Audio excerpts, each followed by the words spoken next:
بسم اللہ الرحمن الرحیم۔ السلام علیکم۔ اردو وائس اسٹوریز کے محترم سامعین، آپ سے گزارش ہے کہ چینل کو سبسکرائب اور لائک کر لیں اور گھنٹی کے بٹن کو دبا لیں تاکہ ہر نئی آنے والی ویڈیو آپ کو فوراً مل سکے۔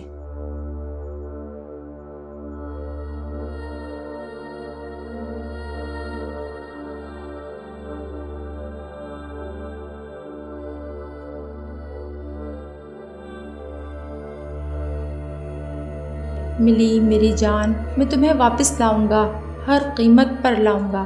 کسی زندگی کی کیا قیمت ہو سکتی ہے؟ اپنی محبت کو حاصل کرنے کے لیے دام لگانا کوئی نئی بات نہیں ہے، ہمیشہ سے ہوتا آیا ہے۔ زن اور زمین خاک و خون مانگتے رہے ہیں، حسین چہروں نے بارہا ہزاروں جانوں کا نذرانہ وصول کیا ہے، مگر اس کہانی میں سودا بہت ہی انوکھا تھا۔ چہرہ بے شک حسین تھا، مگر دنیا سے رخصت ہو چکا تھا، اور اس کو واپس بلانے کے لیے 3 زندگیوں کو دنیا کے پار بھیجنا تھا۔ محبت مگر مردہ، اور واپسی کی قیمت 3 زندگیاں۔ فرحاد بستر پر لیٹا چھت کو گھور رہا تھا، اس کے کانوں میں ایک آواز گونج رہی تھی، اگر تجھے اپنی ملی واپس چاہیے، جیتی جاگتی ہنستی مسکراتی، تو تجھے 3 انسانوں کو موت کے گھاٹ اتارنا پڑے گا۔ 3 انسانوں کا قتل ہے تیری محبت کی قیمت۔ جیسے جیسے ان لوگوں کی جان نکلتی جائے گی، رومیلا کی روح واپس پلٹتی جائے گی، اور جیسے ہی تو آخری انسان کا خون کر دے گا، تیری محبوبہ اٹھ بیٹھے گی۔ مجھے منظور ہے، فرحاد کے منہ سے نکلا تھا۔ پھر اس رات فرحاد نے ملی کے لیے قبر نہیں خریدی، بلکہ اس کو اپنے اسپتال کے سرد خانے میں منتقل کر دیا۔ ڈاکٹر ہونے کی وجہ سے یہ مراحل طے کرنا اس کے لیے بالکل آسان تھا، مگر اب آگے کے مراحل اتنے آسان نہیں تھے، بہت مشکل، بہت پیچیدہ تھے۔ مگر عشق نے کبھی ہار مانی ہے؟ اماوس کی رات پلٹ کر آ گئی تھی۔ ایک جانا پہچانا خوف، جیسے اسکول کا پہلا دن، نوکری کے لیے پہلا انٹرویو، اور آج پہلا قتل۔ اپنا پہلا شکار فرحاد نے بہت دنوں سے نظر میں رکھا ہوا تھا۔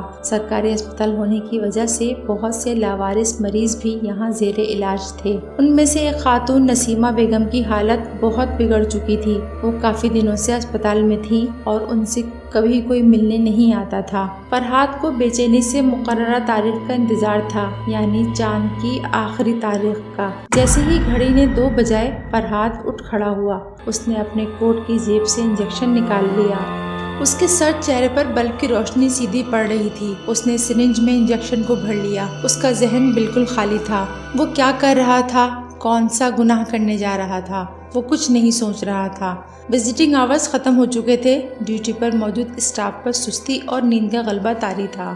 فرحاد نے دبے پاؤں گراؤنڈ فلور کا ایک راؤنڈ لگایا اور پھر سیڑھیاں چڑھ کر فرسٹ فلور پر آ گیا، جہاں جنرل وارڈ کے کونے کے ایک بستر پر نسیمہ بیگم گہری نیند سو رہی تھیں۔ وارڈ تقریباً خالی تھا۔ نسیمہ کے علاوہ 2 اور مریض بھی موجود تھے، مگر گہری نیند سو رہے تھے۔ ان کو سونا ہی تھا۔ آج ان کی دوا میں نیند کی دوا کا بڑا ڈوز شامل کر دینا فرحاد کے لیے بالکل آسان تھا۔ فرحاد کو ہاتھ میں پکڑی سرنج کو نسیمہ کے بازو میں گھسانے میں چند سیکنڈ لگے ہوں گے۔ پہلے سے ہی موت کی آخری سیڑھیوں پر کھڑی نسیمہ تھوڑی سی دیر میں آسمان پر پہنچ گئی، بنا کسی مزاحمت کے۔ نہ جانے کون سا پہر تھا رات کا، چاند کی آخری تاریخ کی وجہ سے راستے بالکل تاریک ہو رہے تھے۔ ماحول پر مخصوص وحشت چھائی ہوئی تھی۔ بلیاں نہ جانے کیوں مکروہ آوازیں نکال رہی تھیں، جیسے بیان کر رہی ہوں۔ اپنے ڈراؤنے گھر کے کونے میں رکھی مورتی کے آگے عجیب سا آسن باندھے آنکھیں بند کیے بیٹھے ہوئے نیونداس نے اچانک آنکھیں کھول دیں۔ ایک بہت تیز دھماکہ ہوا تھا۔ ایک اذیت میں ڈوبی چیخ گونجی تھی، کسی عورت کی چیخ۔ جیون داس کے چہرے پر شیطانی مسکراہٹ پھیل گئی۔ ارے واہ بابو، کمال کر دیا۔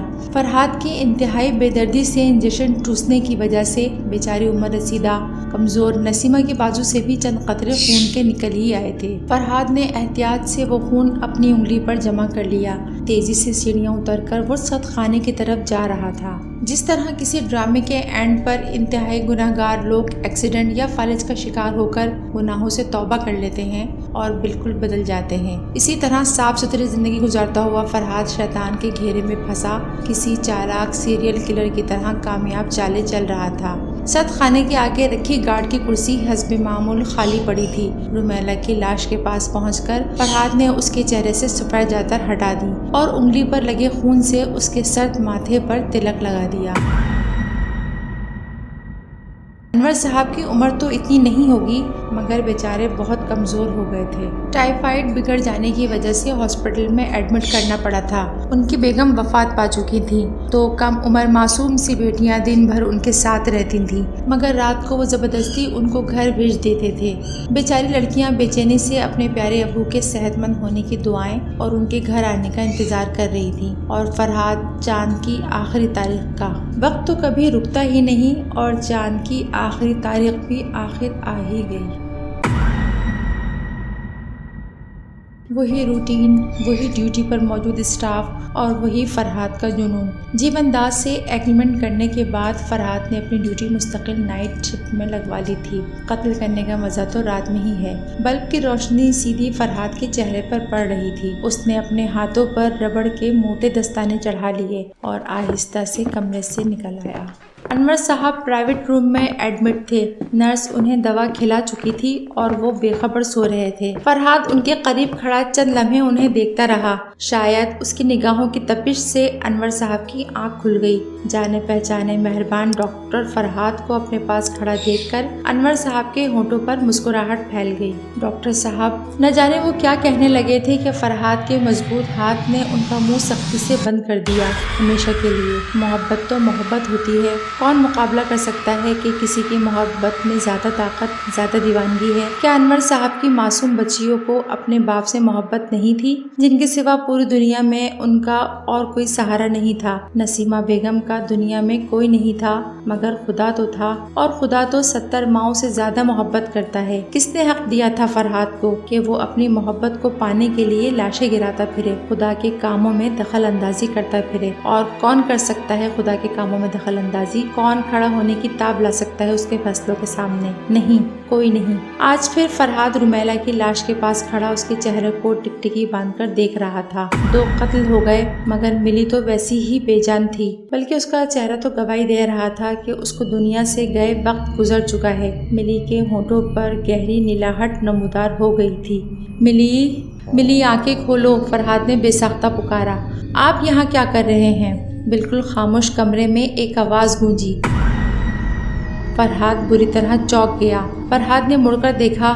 سر، آپ اس وقت مورگ میں؟ سسٹر نورین حیران ہو کر پوچھ رہی تھی۔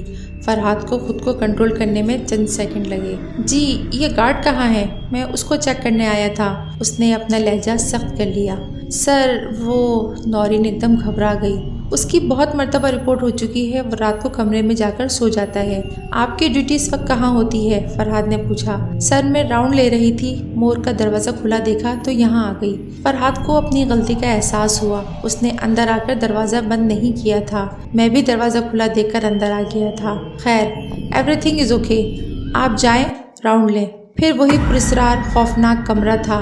آج اس کی نحوست اور بدبو میں اور اضافہ لگ رہا تھا۔ جیون داس کی شکل بھی مزید مکروہ لگ رہی تھی۔ تم نے تو کہا تھا کہ جیسے جیسے میں لوگوں کو قتل کروں گا رومیلا میں جان آتی جائے گی، مگر اس میں تو کوئی فرق نہیں آ رہا ہے، بلکہ اس کی لاش خراب ہونے والی ہے۔ فرحاد اسے گھور رہا تھا۔ جیون داس کو فرحاد کے غصے سے کوئی فرق نہیں پڑا۔ بالکل کہا تھا اور ایسا ہی ہوگا۔ مگر بابو، میں نے یہ تھوڑی کہا تھا کہ تو صرف پہلے سے قبر میں پیر لٹکائے ہوئے لوگوں کو قتل کر۔ بابو، اب آخری بھیٹ جوان خون کی چڑھا، بالکل جوان خون کی۔ جوان؟ میں جوان انسان کہاں سے لے آؤں مار ڈالنے کے لیے؟ تم نے مجھے کوئی عادی قاتل سمجھ لیا ہے؟ فرحاد کا غصہ بڑھ رہا تھا۔ بابو، یہ تو تجھے سودا کرنے سے پہلے سوچنا چاہیے تھا۔ اس وقت تو پوری دنیا کو ہلانے کے لیے تیار تھا۔ کیا 2 مہینوں میں محبت کا بھوت اتر گیا ہے؟ جیون داس خود بھی کسی بھوت سے کم نہیں لگ رہا تھا۔ بکواس مت کرو، تانا فرحاد کی برداشت سے بہت زیادہ تھا۔ تو کیا سمجھ رہا ہے بابو؟ میں خود کم کشٹ اٹھا رہا ہوں۔ اس وقت سے ایک رات بھی آنکھ نہیں لگی ہے میری۔ سخت دشوار عمل کر رہا ہوں دیوی کے آگے، اب اگر تو نے ذرا بھی چوک کی، معمولی غلطی بھی ہوئی تو سارا کھیل الٹ جائے گا، قیامت آ جائے گی۔ جیون داس کی خون کی طرح سرخ آنکھیں گواہی دے رہی تھی کہ وہ جھوٹ نہیں بول رہا ہے، جانے کب سے مسلسل جاگ رہا ہے۔ ٹھیک ہے، لیکن اگر تیسرے قتل کے بعد بھی رومیلا زندہ نہ ہوئی تو میں ایک چوتھا قتل بھی کروں گا اور وہ قتل تمہارا ہوگا۔ ہا ہا ہا ہا۔ جیون داس کا قہقہا بالکل نیچرل تھا۔ ہا ہا ہا۔ جیون داس ابھی بھی ہنس رہا تھا، مگر وجہ کچھ اور تھی۔ بابو، رومیلا جاگے گی، ضرور جاگے گی۔ تو آخری قتل تو کر کسی جوان انسان کا۔ میری دیوی کو جوان خون کی بھیٹ چاہیے، گرم خون کی۔ ملی دوبارہ ضرور زندہ ہوگی، مگر وہ تیری نہیں ہوگی، وہ میری ہوگی، میرے لیے کام کرے گی، ہر وہ کام جس کا میں اسے حکم دوں گا۔ بابو، تو بس ایک مہرا ہے، میں اس دنیا پر حکومت کروں گا۔ میں صرف نام کا جیون نہیں رہوں گا، میں سچ مچ مردوں کو جیون دیا کروں گا۔ اس مخصوص ٹوٹی ہوئی قبر میں بیٹھ کر جیون داس ایک گھناؤنا کالا عمل کر رہا تھا۔ اس عمل کو عین اس وقت مکمل ہونا تھا جس وقت فرہاد آخری قتل کر ڈالتا، جیون داس کی دیوی کو من مانگی بھیٹ مل جاتی اور جیون داس کو بے حساب شیطانی طاقتیں حاصل ہو جاتی اور وہ ہر شیطانی عمل پر قادر ہو جاتا۔ وہ قبر میں بیٹھا آنے والے حسین وقت کے تصور سے ہنسے جا رہا تھا اور چشم تصور سے ساری قبروں سے مردوں کو زندہ ہو کر نکلتے دیکھ رہا تھا۔ سسٹر نورین نے فرہاد کی تلاش کو فل اسٹاپ لگا دیا تھا۔ وہ کسی گاؤں سے آئی تھی اور اسپتال کے ہاسٹل میں رہتی تھی اور بالکل نوجوان تھی۔ جیون داس کی ہدایت کے عین مطابق فرہاد نے اپنے گھر کا دروازہ کھولا۔ نورین جھجکتی ہوئی اندر آ گئی۔ سانولی سلونی کم عمر کی خوبصورتی لیے نورین اس وقت بڑی پیاری لگ رہی تھی۔ فرہاد نے سر سے پیر تک اس کا جائزہ لیا۔ نورین نے اس کے جائزے کا کچھ اور مطلب سمجھ لیا اور شرما گئی۔ ویسے اگر سوچا جائے تو کچھ مسئلہ ہی نہ ہو، کبھی بھی نہ ہو۔ رومیلا بھی ایک لڑکی تھی اور نورین بھی۔ رومیلا کب کی مر چکی تھی اور نورین سانس لیتی فرہاد کے سامنے تھی۔ کسی قتل کی ضرورت ہی نہیں تھی۔